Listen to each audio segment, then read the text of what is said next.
एक प्रश्न था दोस्तों कि स्वर्ग और नर्क क्या एग्जैक्टली होते हैं? क्या मरने के बाद हम स्वर्ग और नर्क में जाते हैं? मैंने पिछले वीडियो में बताया था कि मैं स्वर्ग और नर्क पे एक अलग से वीडियो बनाऊंगा और उसके बारे में पूरा बताऊंगा कि यस, स्वर्ग या नर्क रियली एग्जिस्ट और आपको भुगतना पड़ेगा। अब वो कैसे होता है, अब इसके बारे में हम बात करते हैं। दोस्तों, अगर आपने गरुड़ पुराण के बारे में सुना हो या अगर किसी ने गरुड़ पुराण पढ़ा हो, मेरे हिसाब से बहुतों ने सुना होगा, क्योंकि किसी के घर भी कोई जाता है तो गरुड़ पुराण का पाठ चलता है उसके घर में। उसमें कैसी कैसी सजाएं लिखी गई हैं, हर कर्म की अलग अलग सजा लिखी गई है कि ये कर्म की ये सजा इंसान को भुगतनी पड़ती है। अब वो सजा एग्जैक्टली कौन भुगतता है? कहते हैं मरने के बाद। हमारे अब ये शास्त्रों में आपको क्या लगता है कि क्या इतनी बड़ी बात को क्या झूठ लिख दिया गया होगा? किसी ऋषि मुनि ने ऐसे ही उठाकर कुछ भी हमारे शास्त्रों में चिपका दिया होगा और आपको उसको बिलीव करना पड़ेगा? क्या ये सच होगा या झूठ? कभी आपने सोचा इस बात को? आज हमको क्लियरली बताऊंगा कि स्वर्ग और नर्क कैसे होता है और कैसे आप उसको अभी जीते जी भी भोगते हो कई बार, और मरने के बाद तो आपको भोगना ही है। अब सबसे पहले एक बात समझ लो, जब आप रात को कभी आप गहरी नींद में आप सो रहे हो, ठीक है, और आपको एक सपना आया। सपने में आपने देखा कि एक जंगल में आप चले जा रहे हो और एक शेर आया पीछे से और उस शेर ने आपको पकड़ लिया और वो आपको खा गया। लिटरली आप बिलीव नहीं करोगे, उस वक्त आपको सच में ऐसा लगेगा, वो पेन होगा आपको। अगर शेर ने आप पे सच में अटैक किया है ना सपने में, तो आपको क्लियरली आपको वैसा ही फील होगा, आप उस पेन को भुगतोगे। ये शेर आपको मार के आपको फाड़ के खा रहा है, आप उस पेन को भुगत रहे हो उस वक्त, उस क्षण में आप। अब वो हो सकता है आपके घर में कहीं आग लग गई सपने में, आप उसको आग में आप जल गए हो, तो आपको वो सपने में वो आग की जलन महसूस हो रही है। होता है ऐसा? जब आप भी सब सपना देखते हो, सपने में अगर आपको ऐसा लगता है कि आप भागे जा रहे हो, आपके पीछे बहुत सारे जानवर भाग रहे हैं, ऐसा होता है कई बार। कोई आपका गला दबा रहा है, आपको एकदम से आंख खुलती है, आप उठते हो तो ऐसे ऐसे सांस चढ़ा हुआ होता है ये सब।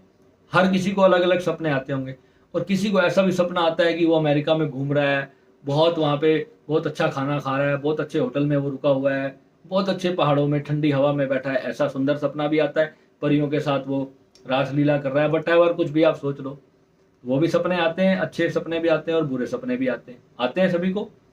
अब वो सपने क्या होते हैं, कौन देखता है? जो आपका सूक्ष्म शरीर होता है, वो रात को जब वो सो जाता है, जब आप शरीर आपका मन जब सोता है, तो आपका जो सूक्ष्म शरीर है वो कहीं उस अवस्था में चला जाता है जहां पर वो सब एनर्जीज हैं, ठीक है। वो एनर्जीज अभी घटित नहीं हुई धरती पे आपके जीवन में, पर कहीं ना कहीं वो घटनाएं घट रही हैं। अगर आपने कुछ इमेजिन किया है, कुछ आपने लॉ ऑफ अट्रैक्शन में आपने अपनी ऊर्जा लगाई है, और आप जो सोच रहे हो कि ऐसा जीवन में हो जाए, वैसा हो जाए, कुछ चीजें ऐसी होती हैं जो आपने रात को सपना देखा और आप वहां पे गए और आपने वहां जाके भोग लिया। तो सृष्टि में होना पॉसिबल नहीं है, परंतु परमात्मा ने आपको वो चीज वहां दे दी, आपने इमेजिन किया और वहां दे दी। अब आप क्या करते हो अपने पूरे जीवन के अंदर? अगर कोई कर्म करते हो और पूरे जीवन में आप उसके लिए सोचते रहे, बहुत ऊर्जा आपने यूनिवर्स को दे दी। अब आप जब तुरंत अपना जब शरीर छोड़ोगे मरने के बाद, तो आपको ना मरने से और नेक्स्ट शरीर पाने के बीच में थोड़ा सा गैप होगा, और वो जो गैप होगा वो आपका स्वर्ग भी हो सकता है, वो आपका नर्क भी हो सकता है, वो आपका शून्य भी हो सकता है। अब ये तीन अवस्थाएं हैं, इसको कहते हैं जागृत, स्वप्न और सुषुप्ति। तीन अवस्थाएं हैं हमारी। अभी मैं बात कर रहा हूं, मैं जाग रहा हूं। जब मैं सो जाऊंगा तो सुषुप्ति होगी। जब मैं स्वप्न में होऊंगा तो वो स्वप्न अवस्था है। और जो तुरीय अवस्था है, जो तीनों अवस्थाओं के परे है, वो निराकार ब्रह्म की अवस्था है, ठीक है। अगर आप वहां पे जाना चाहो तो आप ध्यान के माध्यम से उस अवस्था को जान सकते हो। अब जो मरने के बाद हमारे को क्या मिलता है, अगर हमारे कर्म रिलीज नहीं हुए, हमने अपने जीवन में ऐसी कोई साधना नहीं की, और अपने लाखों जन्मों के कर्मों को हम प्रारब्ध रूप में अपने साथ लेकर के जा रहे हैं, ठीक है। अगला जन्म होने से पहले जो गैप होगा, अब वो गैप कितने सालों का हो सकता है, कितने मिनट का हो सकता है, कितने घंटों का हो सकता है, ये आपके कर्मों पर डिपेंड करेगा, जैसे आपने कर्म किए। अगर आपने अपने कर्मों को रिलीज नहीं किया, तो आपको 1001% आपकी चेतना उस कर्मों को भोगेगी मरने के तुरंत बाद। अब उसमें वहां आपको शेर भी दिखाई दे सकता है और परियां भी दिखाई दे सकती हैं। अब आपने पूरे जीवन में कैसे कर्म किए हैं, ये आपको उसमें कैसे फील होगा? एक्चुअल में आपकी बॉडी तो नहीं होगी, बॉडी तो जल चुकी होगी, परंतु आपका जो सूक्ष्म शरीर होगा वो वहां पर एस्ट्रल में ट्रेवल कर रहा होगा, और वो आपको ऐसा लगेगा कि जैसे आप सपना देख रहे हो। आपको वो तब लगेगा जब नया बॉडी में आप पहुंचोगे, आपका शरीर जागृत होगा, तब आपको लगेगा ओह यार मैं तो सपना देख रहा था। परंतु उस एग्जैक्टली उस टाइम में, जब आप उस गैप में, उस टाइम बीइंग में जब आप ट्रेवल कर रहे होगे, उस पर्टिकुलर मोमेंट में आपको वो कर्म भोग रहे होगे आप।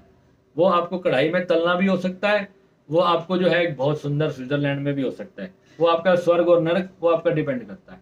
तो वो चेतना जो है उस क्षण में वो अपने कर्म भोगती है।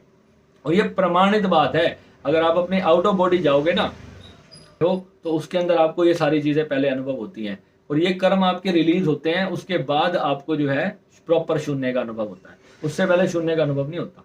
तो बहुत सारे कर्म होते हैं जो हमारी चेतना को काटने पड़ते हैं, भुगतने पड़ते हैं। ध्यान का कंसेप्ट सिर्फ इतना ही है कि आप अपने जीते जी ही वो सारे कर्म रिलीज करके आप शून्य में जा रहे हो। दैट्स इट, सिंपल सा फॉर्मूला है। और मरने के बाद भी आप जा सकते हो, मरने से पहले भी जा सकते हो। अब मरने से पहले जान लोगे तो शांतिपूर्वक मरोगे। आपको पता होगा कि मेरे को शांत होकर मरना है और मेरे को उसमें लीन हो जाना है, बस मेरा दोबारा जन्म नहीं होगा। आप इस बात के लिए पूरे पहले से निश्चिंत होगे, और कुछ नहीं है।